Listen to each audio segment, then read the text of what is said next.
বাবাজি আমি রাজনীতির কথা বলবো না, তবে ওনারা আমাদের দিয়ে খেলাচ্ছে কেন? আমরা তো জনসাধারণ এখানে যত মানুষ আছি ফুরফুরা শরীফকে ভালোবাসি, মহাব্বত করি, প্রাণ চাইতে ভালোবাসি, দাদা হুজুরকে শ্রদ্ধা করি, দোয়া নিতে যাই।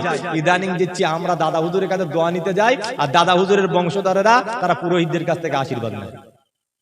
দাদা হুজুরের দোয়ায় কাজ হচ্ছে না।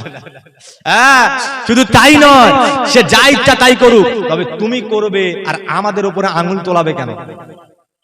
যে যা করছে তাই করবে, তুমি আঙুল তুলে ফতুয়া মারবে, আবার তুমি সেই দল করবে, আর আমাদের তুমি বোকা ছাগল বানাবে, গোলায় দড়ি বেঁধে দিয়ে ওইখানে ওখানে এখানে এখানে যেখানে পারবে ঘাস সেখানে বেঁধে দেবে, আমরা খাবো?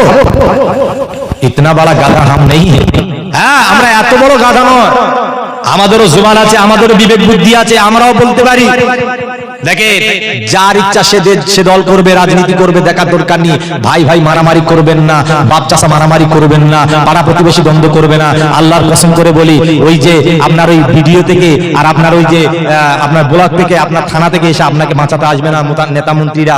আপনার ওই পাশের বাড়ির ওই যে সিপিএম ভাই, টিএমসি ভাই, আইএসএফ ভাই, বিজেপি ভাই, ওরা আপনার ঘরে আগুন ধরলে পানি দিয়ে আগে আগুন থামাবে।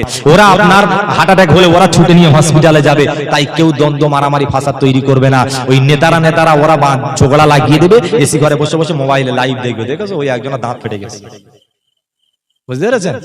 জি, শুধু তাই নয়, দাদা হুজুরের বংশ হয়ে আওলাদ হয়ে মানে কি বলবো, আমার ভাবতে লজ্জা লাগছে।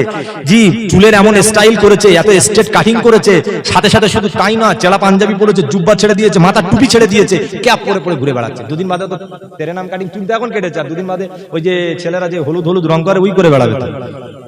আর 4-5 দিন পরে দেখবে মেনে পালিয়েছে, হয়তো এরকম রিপোর্ট শোনাও যেতে পারে। যা অবস্থা এখন নেতা নাগরিকরা যা করছে, সোশ্যাল মিডিয়া খুলে দেখা যাচ্ছে ওটাকার নেতা ওই মেয়ের সাথে ধরা পড়েছে, ওটাকার নেতা সেই ছেলের সাথে ধরা পড়েছে, ওই করছে এই করছে তাই করছে, বিভিন্ন রকম।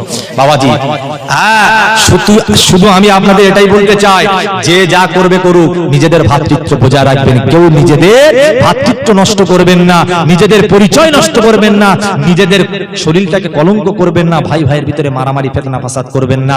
বিধানসভায় ভোট যার ইচ্ছা সে সেটাই ভোট দেবে, তবে কেউ ভাই ভাই ভিতরে ঝগড়া মারামারি ফিতনা ফাসাদ তৈরি করবে না। আল্লাহ আমাদের বুঝদান করুক, বলেন আমিন।